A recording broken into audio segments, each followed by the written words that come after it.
കരുത്തരായ രണ്ടു നേതാക്കൾ വീണ്ടും ഒരുമിക്കുന്നു. പ്രധാനമന്ത്രി നരേന്ദ്രമോദിയുടെ നയതന്ത്ര വിജയത്തിന്റെ ഫലമായിട്ടാണ് ഫ്രഞ്ച് പ്രസിഡന്റ് വീണ്ടും ഇന്ത്യയിലേക്ക് എത്തിയത്. ഫ്രഞ്ച് പ്രസിഡന്റ് ഇമ്മാനുവൽ മാക്രോയും പ്രഥമ വനിത ബ്രിജിറ്റ് മാക്രോയും തിങ്കളാഴ്ച രാത്രിയാണ് മുംബൈയിലെത്തിയത്. പ്രധാനമന്ത്രി നരേന്ദ്രമോദിയുടെ ക്ഷണപ്രകാരം ഫെബ്രുവരി 17 മുതൽ 19 വരെയാണ് മാക്രോ ഇന്ത്യയിൽ ഔദ്യോഗിക സന്ദർശനം നടത്തുന്നത്.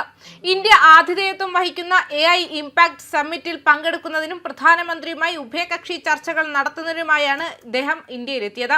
ഇമ്മാനുവൽ മാക്രോയുടെ 4ാമത്തെ ഇന്ത്യൻ സന്ദർശനമാണിതെങ്കിലും മുംബൈയിലേക്കുള്ള അദ്ദേഹത്തിന്റെ ആദ്യ സന്ദർശനമാണിത്. ഇന്ത്യയും ഫ്രാൻസും തമ്മിലുള്ള പങ്കാളിത്തത്തിലെ പുരോഗതി അദ്ദേഹം പ്രധാനമന്ത്രിക്കൊപ്പം വിലയിരുത്തും. തന്ത്രപരമായ ബന്ധങ്ങൾ ദൃഢമാക്കുന്നതിനും പുതിയ മേഖലകളിലേക്ക് സഹകരണം വ്യാപിപ്പിക്കുന്നതിനും ചർച്ചയിൽ ഊന്നൽ നൽകും.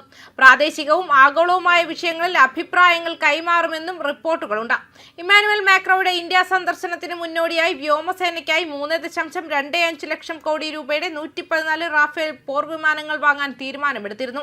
പ്രതിരോധ മന്ത്രി രാജ്നാഥ് സിംഗ് അധ്യക്ഷനായ ഡിഫൻസ് അക്വിസിഷൻ കൗൺസിൽ ഇതിനുള്ള അംഗീകാരവും നൽകി. ചരിത്രത്തിലെ ഏറ്റവും വലിയ പ്രതിരോധ കരാറാണിത്. ബോയിങ്ങിന്റെ 6 P-81 വിമാനങ്ങളാണ് വാങ്ങുക. കൂടാതെ വൈകിട്ട് 3:15 മുംബൈയിലെ ലോക് ഭവനിൽ പ്രധാനമന്ത്രി നരേന്ദ്രമോദിയും പ്രസിഡന്റ് മാക്രോയും തമ്മിലുള്ള ഉഭയകക്ഷി ചർച്ചകൾ നടത്തും. വൈകിട്ട് 5:15 ഇന്ത്യ ഫ്രാൻസ് ഇന്നൊവേഷൻ ഇയർ 2026ന്റെ ഉദ്ഘാടനം. തുടർന്ന് ഇരു രാജ്യങ്ങളിലെയും വ്യവസായ പ്രമുഖർ, സ്റ്റാർട്ടപ്പ് ഉടമകൾ, ഗവേഷകർ എന്നിവർ ഇരുവരും അഭിസംബോധന ചെയ്യും. 2017 അധികാരമേറ്റതിനു ശേഷം മാക്രോണിന്റെ 4ാമത്തെ രാജ്യ സന്ദർശനമാണിത്. ഫ്രഞ്ച് പ്രസിഡന്റിന്റെ സന്ദർശനത്തിനായി രാജ്യം ആകാംക്ഷയോടെ കാത്തിരിക്കുന്നുവെന്ന് പ്രധാനമന്ത്രി മോദി തന്റെ എക്സ് ഹാൻഡിൽ എഴുതിയിരുന്നു. അവരുടെ ചർച്ചകൾ വിവിധ മേഖലകളിലെ സഹകരണം കൂടുതൽ ശക്തിപ്പെടുത്തുകയും ആഗോള പുരോഗതിക്ക് സംഭാവന നൽകുകയും ചെയ്യുമെന്നും അദ്ദേഹം ആത്മവിശ്വാസം പ്രകടിപ്പിച്ചു. എന്റെ പ്രിയ സുഹൃത്ത് ഇമ്മാനുവൽ മാക്രോൺ മുംബൈയിലും പിന്നീട് ഡൽഹിയിലും കാണാമെന്നും മോദി എക്സിൽ എഴുതി. തിങ്കളാഴ്ച വൈകി ഇന്ത്യയിലേക്കുള്ള വിമാനയാത്രയ്ക്കിടെ എടുത്തതായി കരുതപ്പെടുന്ന ഒരു വിമാനത്തിന്റെ ജനാലയിൽ നിന്നുള്ള കാഴ്ചയുടെ ചിത്രം ഫ്രഞ്ച് പ്രസിഡന്റ് പോസ്റ്റ് ചെയ്ത മാക്രോണിന്റെ എക്സ് പോസ്റ്റിന് മോദി മറുപടി നൽകി.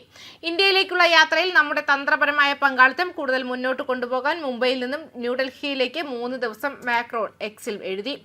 ബിസിനസ് നേതാക്കൾ, സാമ്പത്തിക, വ്യാവസായിക, സാംസ്കാരിക, ഡിജിറ്റൽ മേഖലകളിലെ പ്രമുഖർ എന്നിവർക്കൊപ്പം 3 ദിവസത്തെ സന്ദർശന വേളയിൽ ഇന്ത്യയും ഫ്രാൻസും തമ്മിലുള്ള ബന്ധം വർദ്ധിപ്പിക്കുന്നതിനുള്ള സന്നദ്ധത അദ്ദേഹം പ്രകടിപ്പിച്ചു.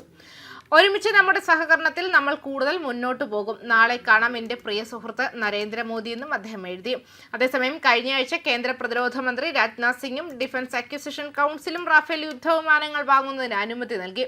അവയിൽ ഭൂരിഭാഗവും ഇന്ത്യയിൽ നിർമ്മിക്കുമെന്ന് പറഞ്ഞിരുന്നു. ഈ ഫെബ്രുവരിയിൽ ഫ്രാൻസിലെ ഡസോട്ട് ഏവിയേഷനിൽ നിന്നും 114 പുതിയ റാഫേൽ ജെറ്റുകൾ വാങ്ങുന്നതിനുള്ള 3.60 ലക്ഷം കോടി രൂപയുടെ നിർദ്ദേശത്തിന് അംഗീകാരം ലഭിച്ചതിനെ തുടർന്നാണിത്. ജനുവരിയിൽ ഇന്ത്യയും യൂറോപ്യൻ യൂണിയനും തമ്മിലുള്ള സ്വതന്ത്ര വ്യാപാര കരാർ ഒപ്പുവെച്ചതും ഏറ്റവും പുതിയ കരാറിൽ ഒപ്പുവെക്കുന്നതിൽ ഒരു പങ്ക് വഹിച്ചതായി തോന്നുന്നുവെന്നും അറിയിച്ചിരുന്നു. ന്യൂസ് ഡെസ്ക് കർമ്മ ന്യൂസ്.